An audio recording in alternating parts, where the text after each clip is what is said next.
Janasena PSC chairman Nadendla Manohar మాట్లాడుతున్నారు. Live చూద్దాం. ప్రతి మహిళను తీసుకురావాలనే ఒక ప్రయత్నం కేంద్ర ప్రభుత్వం చేస్తుందో దానికి ఖచ్చితంగా మన రాష్ట్ర ప్రజలు కూడా ఉపయోగపడుతుందనే నమ్మకం ఈ బడ్జెట్ ద్వారా మాకు అర్థమైంది.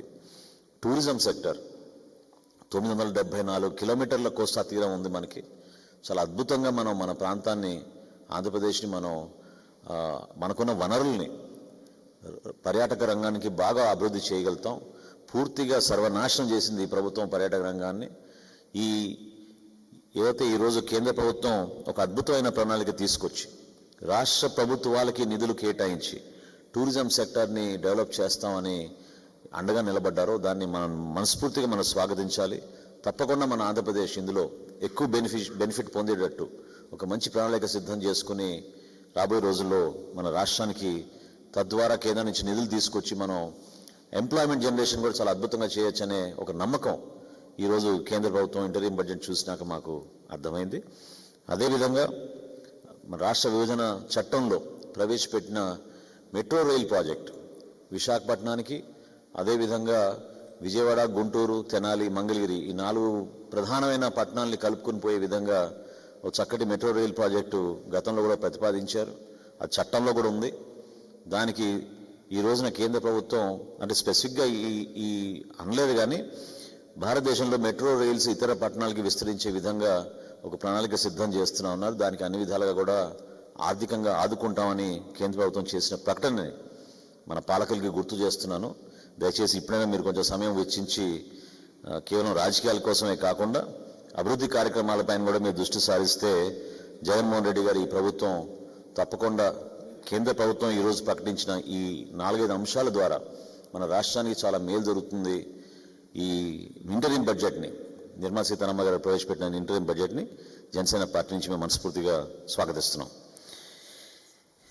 ఇంకో రెండో ముఖ్య అంశం ఈరోజు ఈ పత్రికా సమావేశంలో మీ ముందు తీసుకొచ్చేది, రాష్ట్ర ప్రభుత్వం జగన్మోహన్ రెడ్డి గారి నాయకత్వంలో 2019 నుంచి ఇప్పటి వరకు సుమారు 80 నుంచి 90 మంది వరకు సలహాదారులు, ఉప సలహాదారులు నియమించారు. ఈ 80-90 మంది సలహాదారులను నియమించి ప్రభుత్వానికి ఏ విధంగా వీళ్ళు సలహాలు ఇస్తున్నారో ఎవరికి అర్థం కాని పరిస్థితిలో ఉంటే మన రాష్ట్రానికి తీవ్రమైన ఆర్థిక సంక్షోభం ఏర్పడుతోంది.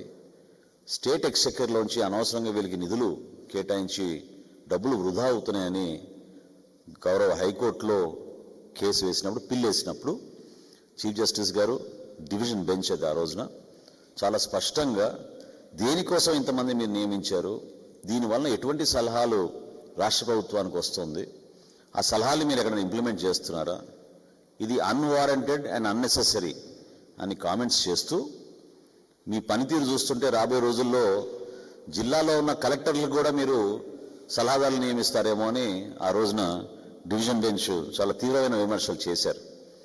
అసలు లిస్ట్ ఎక్కడుంది, ఎంతమంది అడ్వైజర్స్ ఉన్నారు, వీళ్ళు ఏ విధంగా ప్రభుత్వానికి సలహాలు ఇస్తున్నారు, దీనిపైన సమగ్ర నివేదిక కావాలని ఆ రోజున డివిజన్ బెంచ్ గౌరవ హైకోర్టులో ఉన్న పెద్దలు అడిగినప్పుడు రాష్ట్ర ప్రభుత్వం సడన్గా వాళ్ళకి గుర్తొచ్చి మార్చ్ 2023లో అంటే సుమారు 11 నెలలు అయింది, కొత్త విధానం తీసుకొస్తున్నాం ఈ అడ్వైజర్స్ నియామకంలో అని చెప్పి వీళ్ళు ఖచ్చితంగా ఎవరైతే మేము నియమించామో అడ్వైజర్స్గా వీళ్ళు పబ్లిక్ సర్వెంట్స్ అంటే ప్రజాసేవకులు, వీళ్ళు చేసే ప్రతి పని కూడా డిశ్చార్జింగ్ ఆఫ్ పబ్లిక్ డ్యూటీ అంటే ప్రభుత్వంలో ఉన్న ఒక ఎంప్లాయీకి వర్తించే విధి విధానాలని ఈ శాఖలో ఉన్న వివిధ అడ్వైజర్స్కి కూడా ఇదే వర్తిస్తుందని ఒక కొత్త పాలసీ తీసుకొస్తున్నామని 2023 మార్చిలో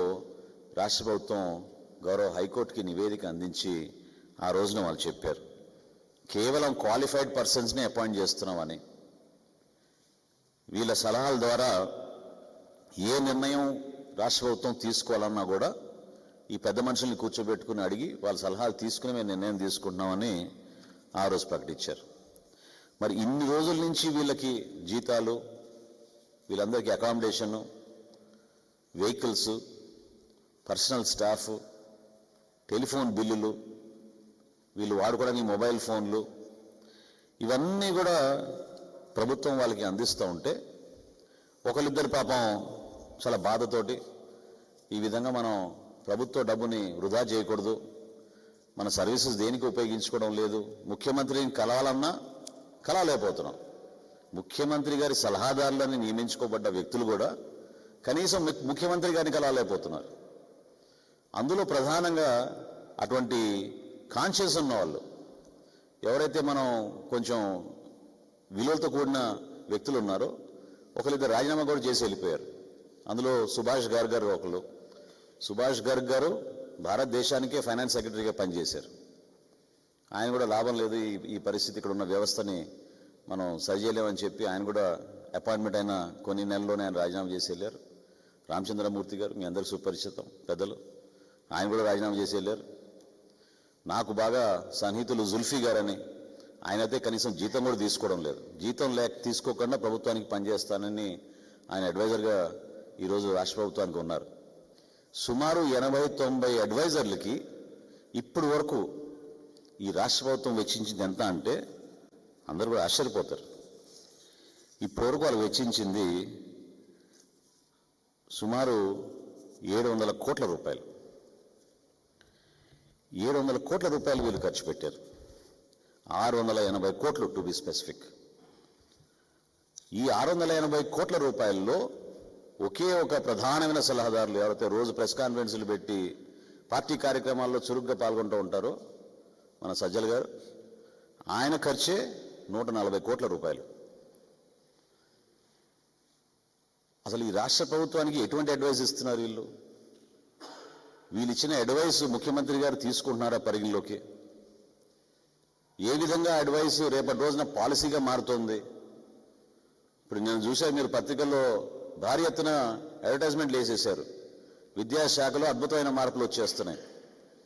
ఐబీ తోటి ఒప్పందం, ఉన్న పాఠశాలల వ్యవస్థనే నువ్వు సరి చేసుకోలేక సిబిఎస్ఈనే మనం ఆ నామ్స్ మనం మీట్ కావని తెలిసి ఇప్పుడు కొత్తగా ఐబీ సిలబస్ తీసుకొస్తున్నాం, రాష్ట్ర ప్రజలకు అద్భుతంగా ఉపయోగపడుతున్నాం. ఏ సలహాదారు చెప్పారు మరి ఈ మాట మీకు? 680 కోట్ల రూపాయలు వెచ్చించడం ఏంటి సలహాదారుల కోసం ఈ 5 సంవత్సరాల్లో? ఎంత నష్టం జరిగింది మన రాష్ట్ర ఖజానాకి? ఏ విధంగా మీరు పరిపాలనకు ఉపయోగపడ్డారు? ఈరోజు మేము ప్రధానంగా డిమాండ్ చేసేది ఏంటంటే, అనేక సందర్భాల్లో మేము ప్రెస్ కాన్ఫరెన్స్ పెట్టి వాస్తవాలు మీకు పూర్తి వివరాలు అందిస్తున్నప్పటికీ కూడా ప్రభుత్వం ఎందుకు దీన్ని సీరియస్గా తీసుకోవడం లేదు? అసలు మీరు వెళ్ళి వెతకండి ఈ రోజున ఎంతమంది అడ్వైజర్స్ ఉన్నారనేది. అసలు కనీసం ముఖ్యమంత్రి గారికి తెలుసా ఎవరున్నారు అడ్వైజర్స్ అని? నాకున్న సమాచారం కేవలం ఇద్దరే ప్రతిరోజు ఆయనతో మాట్లాడుతూ ఉంటారు, మిగతా ఎవరు మాట్లాడరు. ముఖ్యమంత్రి గారికి కనీసం ఒక పత్రికా సమావేశం ఏర్పాటు చేసి మన చీఫ్ గెస్ట్గా కూర్చోబెట్టాం ముఖ్యమంత్రి గారిని. కనీసం పత్రికా సమావేశం ఏర్పాటు చేసి ముఖ్యమంత్రి గారు కనీసం ఎవరెవరు అడ్వైజర్లు ఉన్నారో చెప్పనండి ఆయన పేర్లు. 80-90 మందిని మీరు అపాయింట్ చేసి వీళ్ళకి ఇంత జీతాలు, వీళ్ళకి ఇంత ఖర్చులు, ప్రభుత్వ ఖజానా నుంచి 680 కోట్ల రూపాయలు ఈ 5 సంవత్సరాల్లో వెచ్చించారంటే, అందులో ఒక సజ్జల గారికే 140 కోట్ల రూపాయలు వెచ్చించారంటే ఏ విధంగా మీరు దీన్ని జస్టిఫై చేయగలుగుతారు? హైకోర్టు చాలా స్పష్టంగా చెప్పింది, అన్వారంటెడ్ అన్నెసెసరీ ఎక్స్పెండిచర్,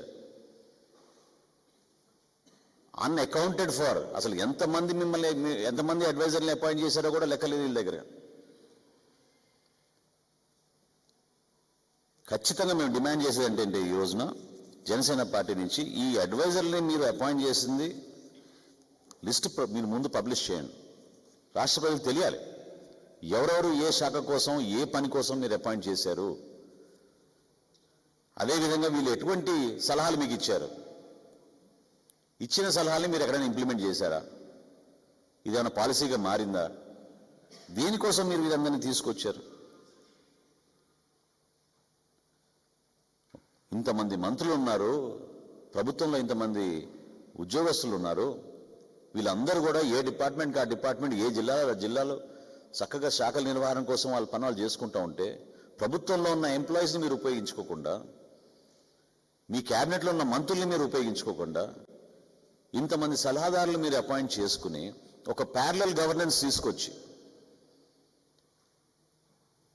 రాష్ట్ర ఖజానా నుంచి 680 కోట్ల రూపాయలు వీళ్ళ కోసం వెచ్చిస్తే ఖచ్చితంగా దీనిపైన సమగ్రమైన ఎంక్వైరీ జరగాలి.